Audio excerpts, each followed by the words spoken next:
σε φιλήσω μπροστά τους. Ποιος ξέρει, μπορεί να βρουν κάτι που τους αρέσει. Εδώ. Όχι, να βρούμε... Εδώ.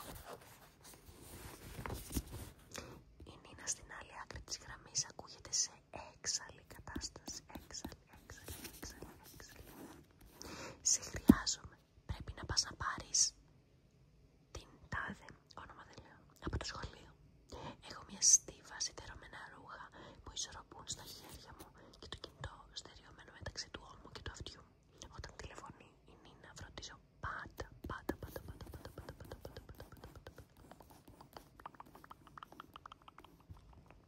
να απαντάω αμέσως, ό,τι και αν κάνω, ό,τι. Διότι αν δεν απαντήσω αμέσως θα συνεχίσει να παίρνει ξανά και ξανά και ξανά μέχρι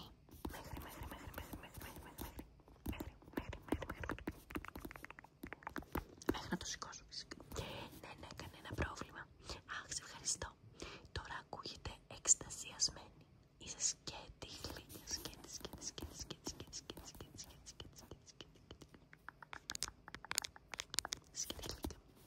Πηγαίνεις απλώς και την παίρνεις από την Ακαδημία Winter στις 2:45. Μίλη, είσαι αστέρι.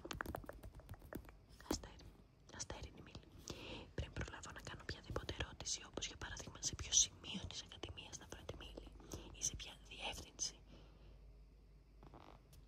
θα βρω την ίδια την Ακαδημία, η Νίνα έχει κλείσει το τηλέφωνο καθώς ξεσφινώνω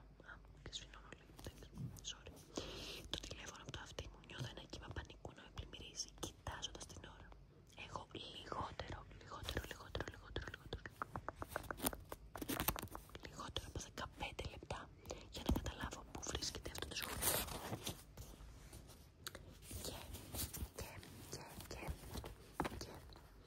και να συναντήσω την κόρη της αφεντηρικίνας μου. Τα σιδερωμένα θα πρέπει να περιμένουν. Θα πρέπει, τι θα πρέπει να κάνουν?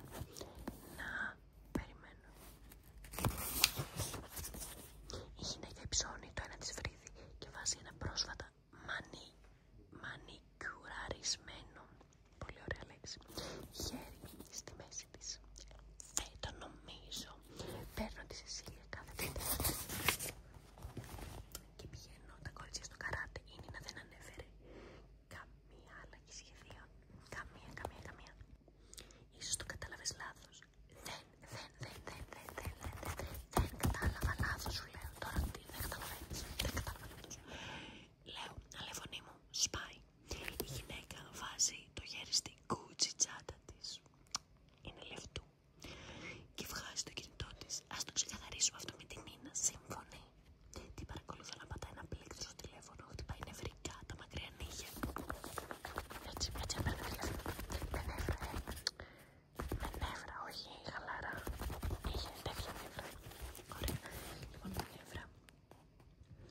Και λέει, η Ρέιτσελ είμαι. Ναι, λοιπόν, κοίτα, είναι εδώ μια κοπέλα που ισχυρίζεται ότι της είπες να έρθεις να πάρει την κόρη σου. Αλλά της εξήγησα ότι εγώ παίρνω την κόρη σου κάθε Τετάρτη. Ναι, ξέρω, μωρέ, είναι πίστευτα δύσκολο να βρεις κάποια καλή, καταλαβαίνω. Και τότε η Ρέιτσελ κλείνει. Ακριβώς όπως το φαντάστηκα.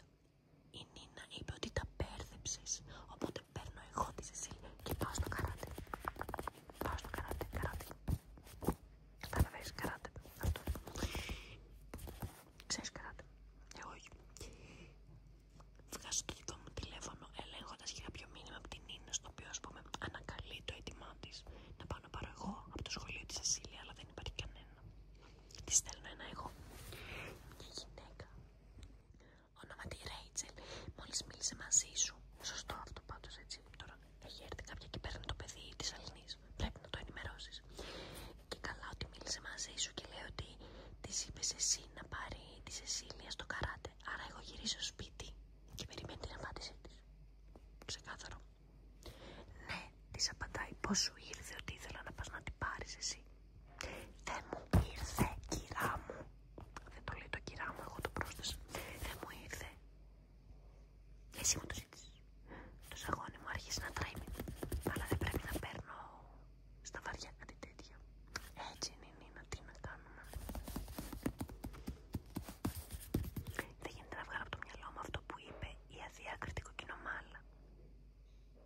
ίσως